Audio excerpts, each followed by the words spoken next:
Hi everyone, I just wanted to share some information regarding activity plans and the format for that. Just a quick little guide for some things to remember as you create your activity plans. You're going to want to have the format which you should be provided in class, in Blackboard or in TaskStream, depending on the class that you're taking, but you're going to have the name of your activity, the age group of the children, what theme they're working on or study topic that the activity goes along with. You also have the type of activity, which depending on whether it's a teacher-directed or child-directed activity, those types of activities may differ a little bit, so make sure that what you're doing is in line with whichever format you are working towards. One of the things that people most often have questions about is regarding the rationale for why you're doing this activity. And really with this part, what you're doing is sharing some observations, something that you've seen, or a piece of assessment information that has led you to plan this activity for the children. So based on children's interests, based on children's developmental needs. For example, if you notice that a child had trouble grasping and using their utensil, then you might create a fine motor activity that would give them that opportunity to practice that skill or to build those muscles in their fingers so that they were able to attend to that task more. And so you would connect what you've seen or what you've noticed in terms of the children's interests or needs with the actual activity that you are trying to do, the objective that you are working towards. You will have your teaching strategies goal objective. Again, depending on the class, this may be something that you choose or maybe something that is provided to you. And in addition, you're going to want to have your foundations developmental domain and goal, and that should align with that TS goal objective. The measurable statement is the next kind of tricky little piece of these activity plan formats. For that measurable statement, you are actually going to take that TS goal objective and you are going to use that statement in order to work towards creating. So for example, if you were working on social emotional development objectives and you were talking about children regulating their own emotions and behaviors, managing their feelings, you would say the children will be able to regulate their own emotions and behaviors, manage feelings by, and then you will state what it is that your activity is doing, what they're going to be doing during your activity that will show you that they are working towards that objective, okay? Hopefully I haven't lost you so far by going too quickly. The next thing that you're going to have, the next two areas really are pretty easy. You will include your materials. You want to make sure that you have all of the materials that you need. If you are doing a song or a poem or a book, make sure to have that information.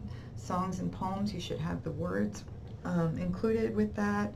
And whatever other material that you might be utilizing in order to carry out that activity. And then you'll explain the area and you'll explain what part of the classroom or outside, and in detail just say how you're going to be setting up your area and the activity and the materials. The next parts are going to be depending on whether you're doing a discovery activity, a child-directed activity, or a teacher-directed activity.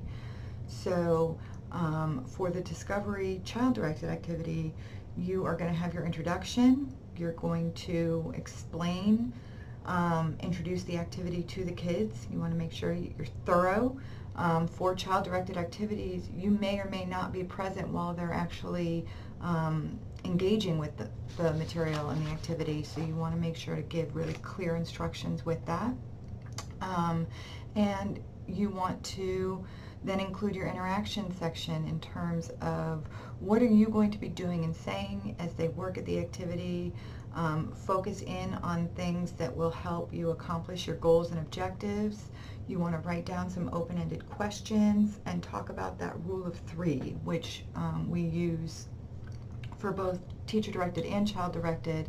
And that rule of three indicates that you have thought of and written down for us for your activity plans 3 guided statements that help children to lead them to successful completion of the activity, 3 encouraging statements that you might say to a child or children as they're working, and be specific with regards to what it is that they're doing, and then also 3 open-ended questions or statements that you could ask to guide the children's thinking about that topic or activity. Again, you want to make sure that these are developmentally appropriate and age appropriate. So with younger children, you might be creating these statements or including these statements, but you might be answering them for them if they're little and they're not verbal yet. So that's okay.